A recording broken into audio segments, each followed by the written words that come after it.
guys, thank you so much for clicking yet another video, and welcome if you're new. My name is Taddy G, and this channel is basically about me building my clothing brand and taking you guys along for the journey with me. So in this video, this is what I meant by I plan to drop some gems. In this video, I'm going to be talking to you guys exactly how I found a manufacturer and how you can find a manufacturer. And I'm not just going to say Alibaba, I'm going to go more into depth. So let's get into it.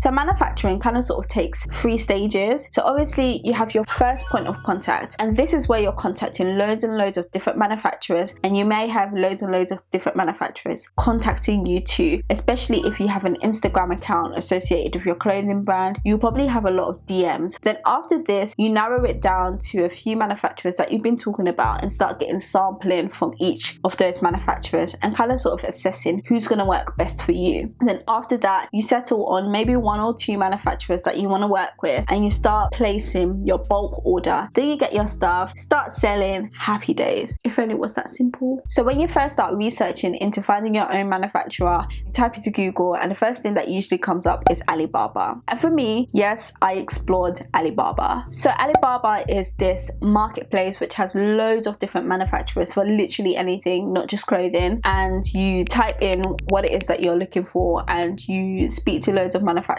that way. I gave up with Alibaba quite quickly, and I'll tell you why. Alibaba, it is too much for a small startup business to navigate and actually find a manufacturer that's going to work for you, because more time, there are so many manufacturers on there, and a lot of them you won't even meet the minimum order requirement because they're looking at hundreds of products, and that is just not realistic for a startup clothing brand. So I quickly said, nah, Alibaba is not for me. I need to find something a little bit smaller. That's when I discovered Sewport. Sewport is a little bit smaller. It's still kind of sort of like a marketplace, and it is literally just for clothing brands. I think the company is based in the UK, and I think nowadays you actually have to pay to use the website, but back when I first discovered Sewport, you didn't have to pay. You could go on there, post your project, and manufacturers can contact you, or you contact manufacturers with your project, whichever way works best for you. I did find a couple manufacturers that I did start working with. So I found one that was based in Pakistan, and I found one that was based here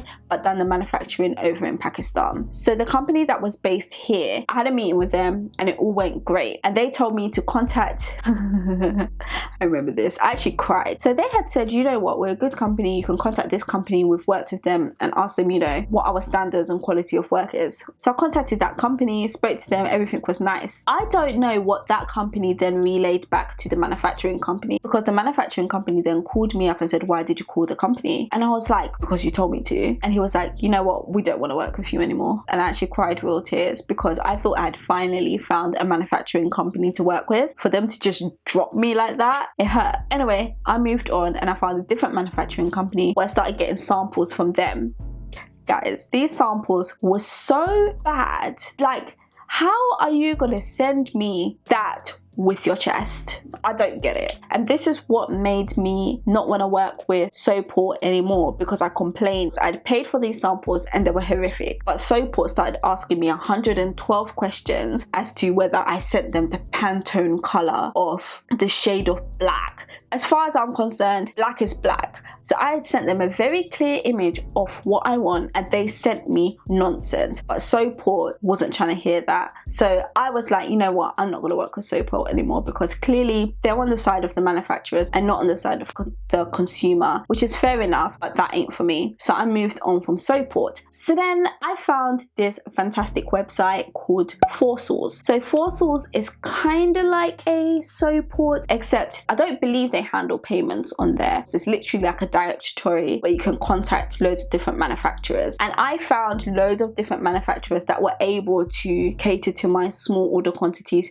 and they were based like all over the world. And that is where I found my Italian manufacturer that I'm working with now. So with Foursource, sorry, you can even post your project and manufacturers contact you. So that's why I really liked keep on saying Sewport. That's why I really liked Foursource, and it's a great website. I'm going to link it down below because that is a good website to go and look for a manufacturer on. It's not as big as Alibaba. Sewport, I don't know how it works now because like I said, you have to pay for that. Foursource is free and they've got like a big directory of different manufacturers. So like I said, I am working with Italian manufacturer that I found on Foursource right now. But prior to working with that Italian manufacturer, I actually started working with a British manufacturer. I then found the website Make It Here. Again, I will link that down below. And that again is a directory but of UK based manufacturing companies. And guys, there are so, like, you'd be surprised how many manufacturing companies are actually based in the UK and they're good. Like, there's this road that I drive on every single day, Commercial Street, like on my way into London, and there's literally a manufacturing factory on that road. You would have never known. So I did actually work with a manufacturer that I found on that website, and they are based in Leicester, and they helped me produce some of the stuff for my handmade collection. But I didn't end up actually putting that to sell because I didn't like the material that they used and it wasn't of the quality that I needed it to be. And that is the issue with manufacturing in the UK. There isn't like a big range of fabric choice that you can find. That is a downfall of manufacturing products in the UK. I was really looking at working with a UK manufacturer, so I did spend a day going on several different meetings of manufacturers based in London, and the London manufacturers are really good. Like, the quality is A1, but you're gonna pay for this quality. And in all honesty, I couldn't afford the prices that they were given to me because those prices are also met with a minimum order quantity. Now, if I could only order 10 and pay those prices, cool, but where I have to order like 50 and pay for those prices, it just didn't make sense to me. So that's why I ended up going to my Italian manufacturer that I'd been speaking to for a while, and that's who I'm working with now. So my advice to you guys, got my notebook so I don't forget anything. Try and keep it as local as possible. As I've told you now, I am working with an Italian manufacturer. Italy is literally one plane ride away. You can go and come back from Italy for about £50 if you're lucky. So try and keep it as local as you possibly can. In the UK, if you possibly can. Yes, UK manufacturing can be a little bit pricey, but there are cheaper ones, but they are based in Leicester and you do have to look. What I did when I was looking for a UK manufacturer, I just wrote down all the email addresses for these manufacturers that I had found on that website, and I sent them an identical email to each and every single one of them, and I just waited to see who would get back to me. Then I set up meetings with those people, had conversations with them, and decided whether they were going to be right for me or not. They weren't right for me personally, which is why I decided to go to Italy, which is a little bit cheaper and the quality is still going to be fantastic. But if you can afford to pay those prices for UK manufacturing and you're based in the UK, I would definitely take that route instead of going overseas. Later on, when you need to produce like a lot of garments, that's when you can start looking at overseas manufacturing, because I'm guessing by that point you will probably have a bigger budget. You can actually go there, stay there and assess the quality and make sure that things are being done exactly the way you want to do it. But when you're starting out, my biggest advice would be keep it local. And also, when you are working with manufacturers, especially with those that you don't know, please try and find a way to protect your money, whether that's by using PayPal or escrow. I haven't used escrow. I've looked into using escrow, but please use PayPal or something that's going to protect your money so that there's the third party. So if anything ever goes wrong, you're able to get that money back, or at least get some of it back. To wrap it up, if I haven't been clear already, I hope I haven't rambled in this video. If you're looking for a manufacturer and you're a small business, use foursource.com. And if you're based in the UK and you want a UK manufacturer, use makeithere.org. I'll link everything in the description. Guys, thank you so much for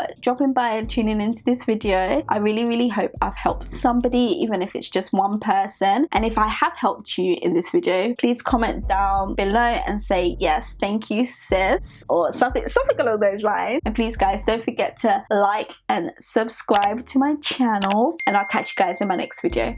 Bye.